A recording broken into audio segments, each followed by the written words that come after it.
Hey everybody, Deathblade here. Today I'm going to be talking about the writing styles of two different authors, specifically the fight scenes that they write. These two authors, Argun and Divine Dreamwalker, they're the authors whose series I translate. Argun is famous for I Shall Sail the Heavens and A Will Eternal.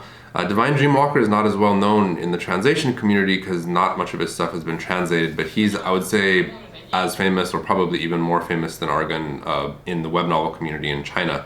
And I went for several years only translating Argun's work. I got very familiar with it.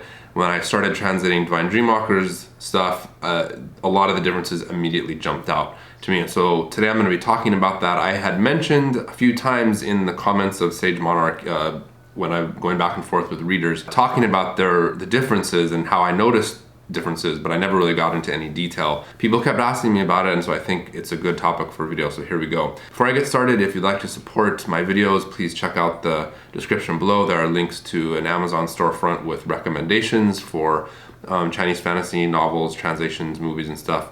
And there's other links as well that you might be interested in. So let's get into it. There are basically two kind of main, I would say maybe something that Argun does that there are differences between the two authors.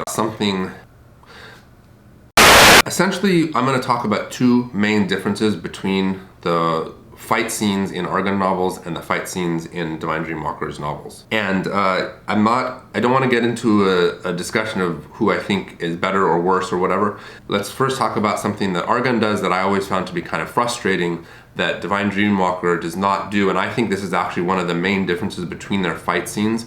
A lot of readers have pointed out that they like the Divine Dreamwalker fight scenes more than Argun fight scenes, and I think this is why.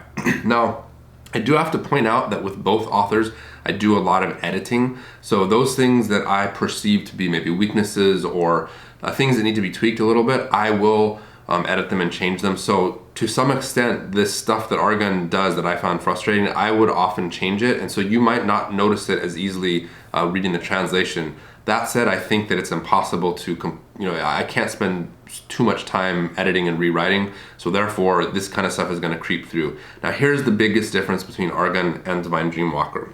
What Argun does is when he's describing a fight scene, he will always describe the lead in to the blow that's about to be struck. He will describe the blow being struck, but he oftentimes does not actually describe the blow landing or what happens afterward. Now, in terms of what happens afterward, obviously, when people get killed, he'll describe it. There's always coughing up blood and stuff. But that actual moment of impact and the reaction is oftentimes left out in Argun stuff. And Divine Dreamwalker does all of those things. He describes the wind-up, he describes the blow being delivered, and he describes that impact and then the reaction to the impact. Now again, for the Argun fight scenes where he always leaves out that impact, or not always, I shouldn't say, but many times leaves out the impact and the reaction, again, many times I would put that in there because it was just too frustrating for me to leave it out, and it could easily be solved by saying, by just maybe a line of text to fix that. But this is something that throughout the years always frustrated me a lot with Argun. And as soon as I started translating Divine Dreamwalker, I was like, wow, this is so much cooler. It actually reminds me of a video, I'll try to find the video and put the link to it, talking about the difference between Hollywood fight scenes and Jackie Chan fight scenes, and why Jackie Chan fight scenes tend to be so much cooler than Hollywood fight scenes. It's a similar thing. Let me give you an example. Now, for this example, I'm gonna describe a fight between Superman and Goku. And I'm gonna do it Argun style so that you'll see what I mean. So in an Argun fight scene between Superman and Goku, it would go something like this. Superman flew up into the air and then opened his eyes, sending out two twin laser bolts toward Goku. But then Goku swirled his hands into the air and said, Kamehameha!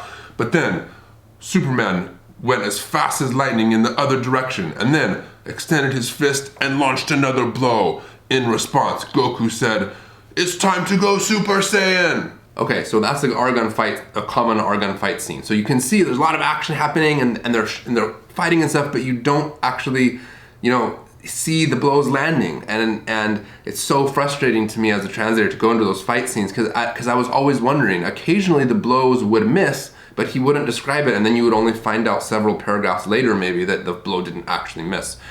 So again, I would many times edit those fight scenes so that it would show the blow landing and then the person staggering backward or something.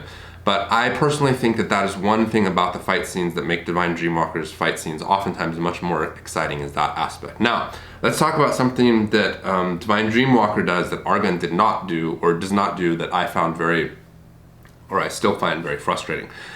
Divine Dreamwalker is absolutely a master of super hyperbolic description, especially in fight scenes. What I mean is, he will throw in like super exaggerated descriptions of what's happening that just kind of defy logic to some extent. And Argon wouldn't do that as much. Argon obviously has, heaven shaking, earth shattering explosions and coughing up blood and all those different things. But Divine Dreamwalker will throw in descriptions that are just completely beyond realistic. And one reason why that's frustrating is that he throws in the very same Chinese characters, terms and language, terms and stuff that actually play a part of the technique and the magic of the universe and the world building and stuff. And so it's very frustrating to try to decide, what is he saying that's just supposed to sound cool, and what is he saying that's actually supposed to play into the actual technique. Okay, so let's go to another Goku versus Superman fight scene, and you'll see what I mean. So in the same fight scene from before, where Superman shoots lasers and then Goku does Kamehameha, in Divine Dreamwalker fight scene, it would go like this. Superman flew up into the air and opened his eyes, sending out twin laser beams that were so red they were redder than 1,000 suns, and more red than all the seas of blood in the entire universe combined, to unleash destructive power that could rattle all worlds and shake the universe down to its very foundations. In response, Goku swirled his hands out like the swirling of 1,000 leaves into a Taiji symbol that looked like two dragons of yin and yang, which ended with a black hole that was so black no one could see the ultimate blackness of the black hole as it exploded into ultimate power. Something like that. I just made that up as I was going along, but the point is, Divine Dreamwalker just ratchets up that hyperbole to the point where it's like my mind kind of just goes numb trying to figure out what the point of it all is. So those are the main differences between Argon and Divine Dreamwalker that I have noticed. If you are a fan of both of them and you have some insights of your own, please do leave it in the description or in the comments below. I love to read the comments and hear what people think. If you haven't read Argon's works, I Shall Seal the Heavens is a good one to start with, and A Will Eternal. Probably want to start with I Shall Seal the Heavens before A Will Eternal. Renegade Immortal is another of his works that is currently being translated on Wuxia World right now. For Divine Dreamwalker, check out Sage Monarch. If you are new to this Chinese fantasy novel kind of universe, I would say Sage Monarch is a good one to start with because it's my best work so far in terms of the quality, and it gives a pretty good introduction to a lot of the different terms. If you have read a lot of the novels, you're going to be able to spot a lot of sort of like cliche elements that come up in a lot of the novels, but there is some very interesting, unique twists to the major plot that aren't revealed for many hundreds of chapters into the novel. So go check it out if you haven't already. Okay, that's it for this video. I will see you next time. God Salam.